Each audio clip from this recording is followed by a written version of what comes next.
పద్దెంది పడిమెట్ల పైకెక్కి గుడికేగు భక్తులకు ఎదురొచ్చే బంగారు స్వామి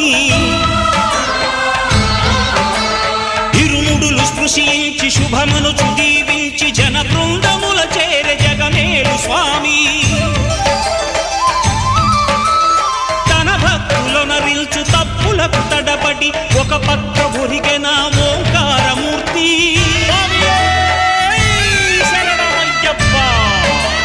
స్వాములందరూ తనకు సాయము కాగా ధీమంతుడై లేచే ఆ కన్య స్వామి